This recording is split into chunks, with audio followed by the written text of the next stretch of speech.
Hello everyone, সবাই কেমন আছেন? আশা করি সবাই অনেক অনেক ভালো আছেন। সারাদিন সবার ভালো কাটছে। তো আমার দিনটা একটু অন্যরকম ছিল আজকে। আমার একদম শরীরটা ভালো ছিল না আসলে। মাইগ্রেনের পেইন ছিল।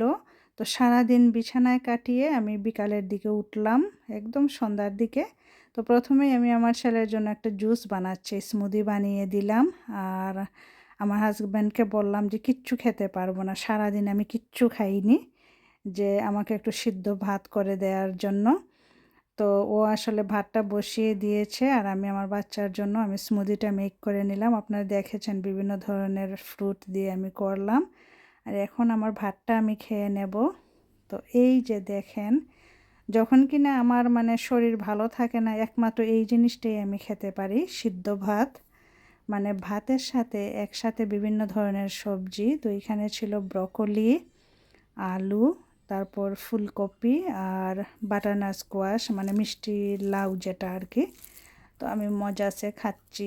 কয়েকটা কাঁচামরিচ নিয়ে নিলাম, সরিষার তেল নিয়ে নিলাম, তারপর কাঁচা পেঁয়াজ। তো সব কিছু মাখিয়ে মনে হচ্ছে যেন আজকে সবগুলা কাঁচামরিচ খেয়ে ফেলবো, কারণ একদম সারাদিনের পরে সন্ধ্যার দিকে গিয়ে আমি খাচ্ছি আসলে। দারুণ মজাদার। আপনারা আমাকে জানাবেন এই ধরনের খাবার আপনারা খান কি না। তো আজকে তো শুধু চাল ছিল, কিন্তু মাঝে মাঝে আমি খাই চালের সাথে একটু দিয়ে দিই, মানে মুসুরি ডাল আর কি, দুইটা মিশিয়ে খেতে অনেক ভালো লাগে। খাবারটা কিন্তু দারুণ মজার আর খুব শান্তি লাগে আর কি, কোনো তেল মশলা ছাড়া একটা খাবার। তো আমি প্রাণ ভরে খেয়ে নিলাম। আর আমার প্লেটে দেখেন, কাঁচামরিচ মনে হয় 2টা খেয়েছি আর বাকি সবগুলাই রয়ে গেছে। আসলে আমি তেমন ঝাল খেতে পারি না। এই যে খাবারটা। তো এইদিকে এই যে দেখেন আজকে কে রান্নায়, আমার হাজব্যান্ড। কারণ সকালে আমি মাছ ভিজিয়ে দেখি যে আমার পক্ষে আর রান্না করা সম্ভব না, এত শরীর খারাপ লাগছিল।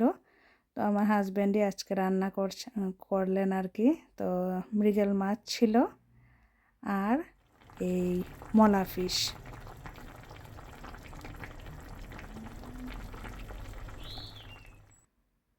এই যে মলা ফিশটাও রান্না করলো দিয়ে লিক এই দেশের একটা সবজি, মানে পেঁয়াজের মতো একটা স্মেল আসে।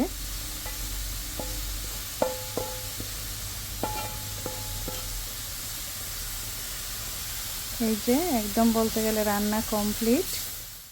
তো আমি বাইরে বের হয়ে আসলাম, ভাবলাম আমি তো আজকে রান্না বান্না কিছু করছি না, আর এই টাইমটায় আমি বেটার ফিল করছিলাম সারা দিনের পরে।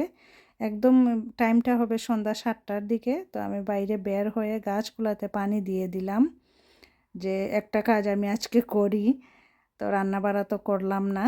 তো সবগুলা গাছে পানি দিয়ে দিলাম। আর ওয়েদার খুবই গরম ছিল আসলে, দেখেন গাছগুলো একদম, মাটিটা একদম শুকিয়ে গেছে।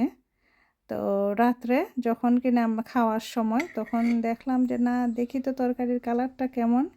এটা কিন্তু আমার হাজব্যান্ডের, আপনাদের ভাইয়ের রান্না করা। তো আপনারাও বলবেন দেখে যে কেমন হয়েছে, কেমন লাগছে দেখতে। পাতলা ঝোল গরমের সময়, শিম আলু দিয়ে মৃগেল মাছের পাতলা ঝোল। তো ভিডিওটা আমি শেষ করে দিচ্ছি এইখানেই। সবাই ভালো থাকুন। Thank you for watching.